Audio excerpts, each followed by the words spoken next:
Good evening, friends.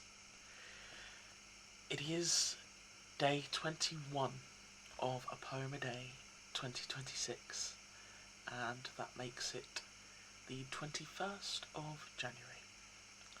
It's Wednesday. I've not long finished my late shift.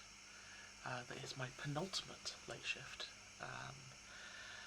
Some things at work mean that my team at work will no longer be having to do late shifts.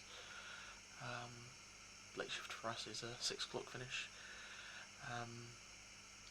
But there's stuff with call queues and I won't bore you with the details. But as of next week, when I finish on Wednesday, I will no longer have to do them, which is the main thing. And hopefully I can get a bit more structure and stability to my day-to-day life, because just that one day a week really does throw my whole life out of whack.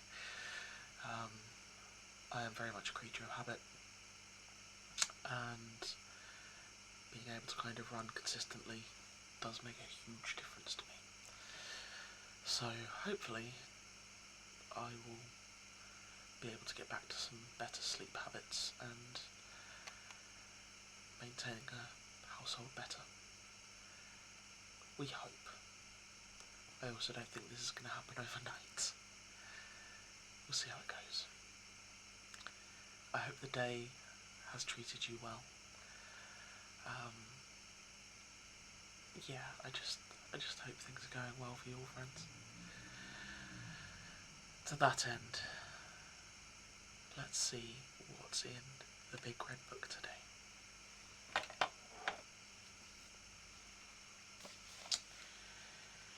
So we had our brief piece yesterday about days. We have more today.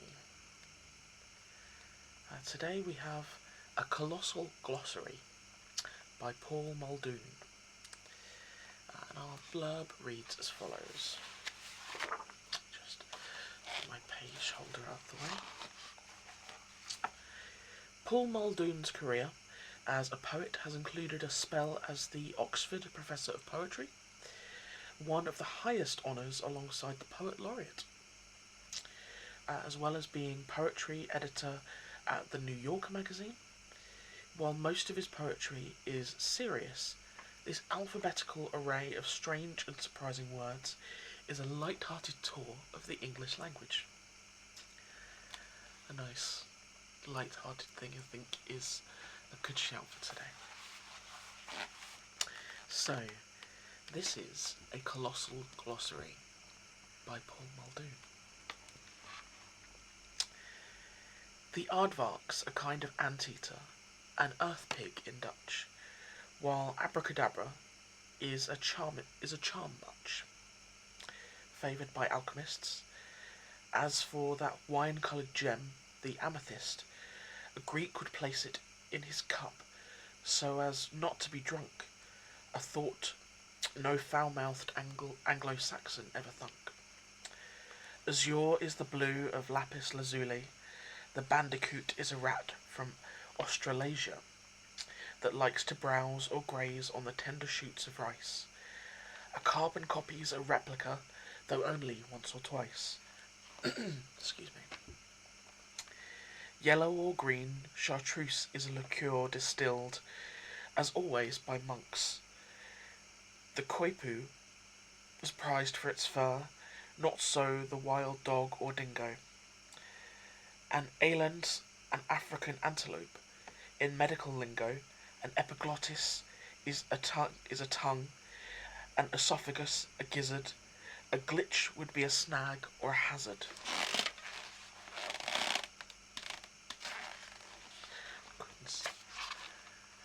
The ibex is a mountain goat, i.e. is short for id est.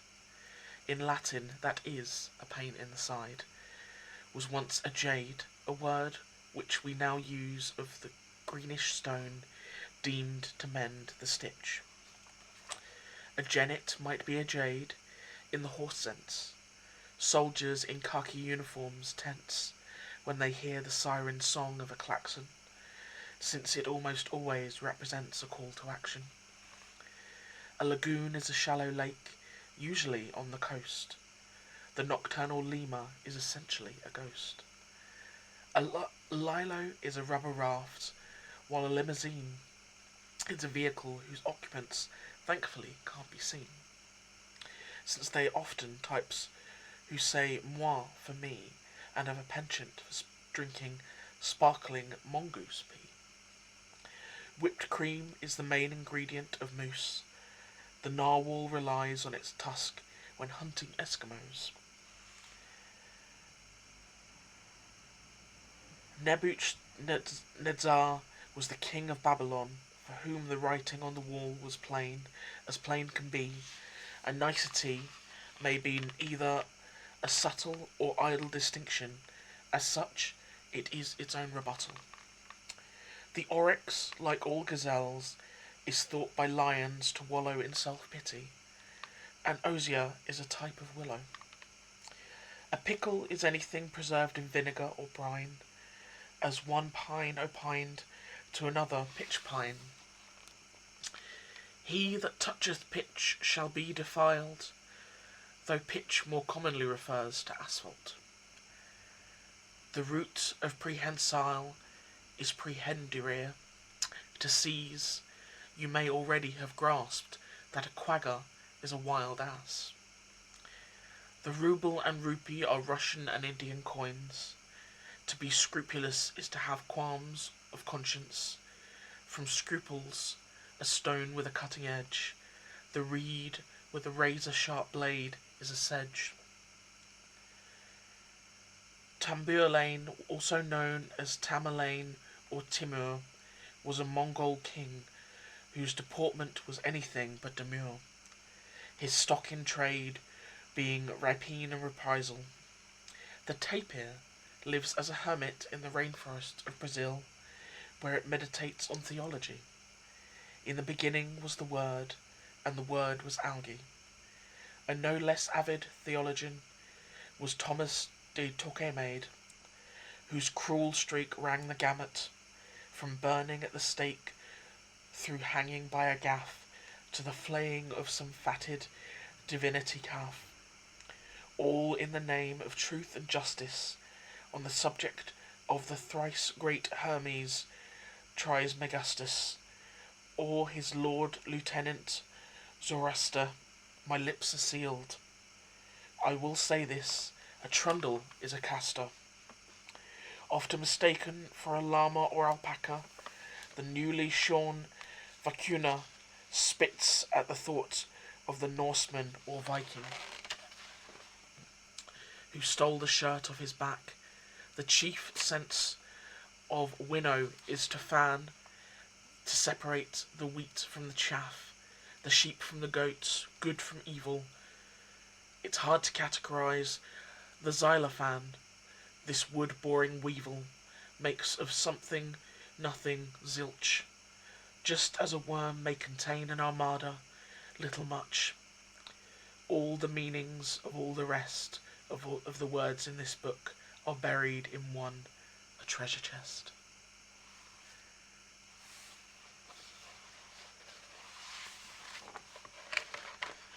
Goodness. I think that's probably the most challenging read I've had so far. But that was bloody good fun.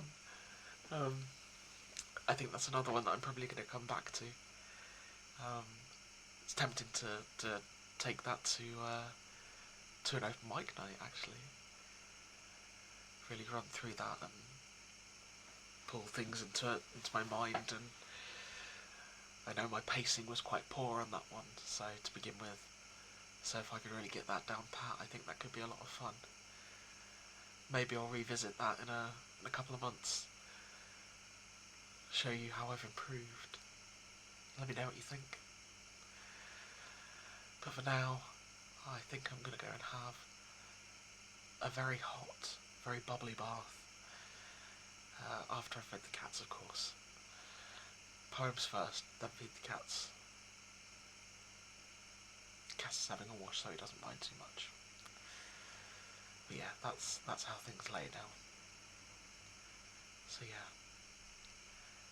Thank you, friends, and I hope that you enjoyed that.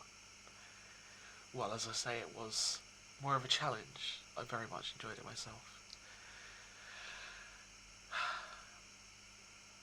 Have a wonderful evening, folks, and I will see you tomorrow.